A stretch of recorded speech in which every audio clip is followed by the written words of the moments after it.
Welcome to యూఏటీవీ. భారతదేశం అంటేనే వ్యవసాయ ఆధారిత దేశం. ఇక్కడ దాదాపు 45% మంది వ్యవసాయం చేస్తుంటారు.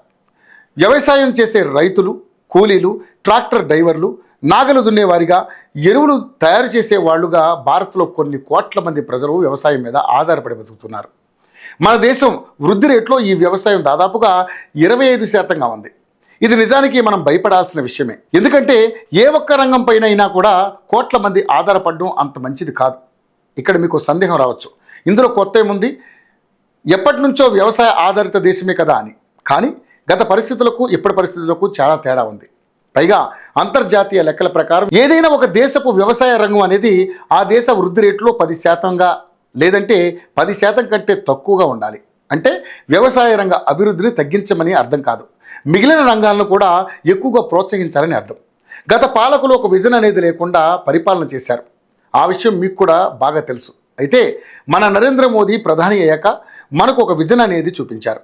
దేశాన్ని ఎలా ముందుకు తీసుకెళ్ళాలి, అందుకోసం ఏం చేయాలి, ఎలాంటి కార్యక్రమాలు రూపొందించాలి, స్టార్టప్లను ఎలా ప్రోత్సహించాలి, యువ పారిశ్రామికవేత్తలకు ఎలా సాయం చేయాలి అన్న విషయాలపైన కూడా అందరికీ ప్రధాని మోదీ ఒక అవగాహన కల్పిస్తున్నారు. ఈ క్రమంలోనే నరేంద్ర మోదీ అన్ని రంగాలతో పాటు వ్యవసాయ రంగాన్ని కూడా అభివృద్ధి పదంలోకి తీసుకురావాలని నిర్ణయించుకున్నారు. అంటే ఇప్పటి వరకు చేసిన దానికంటే మరింత ఎక్కువగా వ్యవసాయ రంగాన్ని అభివృద్ధి చేయాలనే లక్ష్యం పెట్టుకున్నారు. అందుకోసం కొత్తగా ఒక అద్భుతమైన పథకాన్ని తీసుకొచ్చారు. అదే ప్రధానమంత్రి ధనధాన్య కృషి యోజన. అయితే ఇది ఎలా రైతులకు ఉపయోగపడుతుందంటే, మన దేశంలో ఉన్న 700 జిల్లాల్లో చాలా వరకు అభివృద్ధి చెందిన జిల్లాలే. ఇందులో ఇంకొన్ని వ్యవసాయ పరంగా ముందంజలో ఉన్నాయి, మరికొన్ని జిల్లాలు పారిశ్రామికంగా ముందు వరుసలో ఉన్నాయి, మరికొన్ని జిల్లాలు మైనింగ్లో ముందు వరుసలో ఉన్నాయి, ఇంకొన్ని కొండలు అడవులతో నిండిపోయి ఉన్నాయి.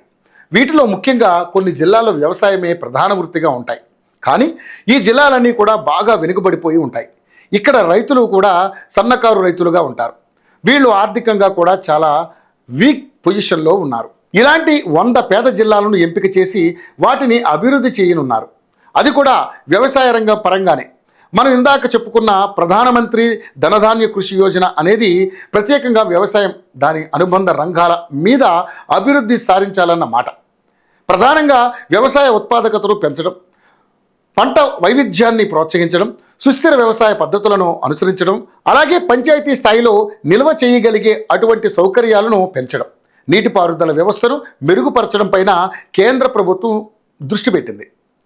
ఈ 100 వ్యవసాయ ఆధారిత జిల్లాలకు నీటి సదుపాయం కల్పించడం, తక్కువ వడ్డీలకు రుణాలు, సరైన విత్తనాలు అందించడం, వ్యవసాయంలో అధునాతన టెక్నాలజీని పరిచయం చేయడం ద్వారా వ్యవసాయ రంగంలోనూ వ్యవసాయ ఆధారిత రంగంలోనూ అభివృద్ధి చేయనున్నారు. అంతేకాకుండా ఈ కొత్త పథకం కోసం మొత్తం 11 కేంద్ర శాఖలు కలిసి పనిచేయనున్నాయి. అంతేకాకుండా 36 కేంద్ర పథకాలను సమన్వయం చేస్తారు. ఈ కొత్త పథకం ద్వారా మన దేశంలో ఉన్న 1,70,00,000 మంది సన్నకారు పేద రైతులను కాపాడవచ్చని కేంద్ర ప్రభుత్వం అంచనా వేస్తుంది. ఇది రైతులను ఆదుకోవడం అంటే రైతుల వ్యవసాయాన్ని బంగారం చేయడం, రైతులకు భరోసా కల్పించడం, రైతులను సంపన్నులు చేయడం అంటే ఇది.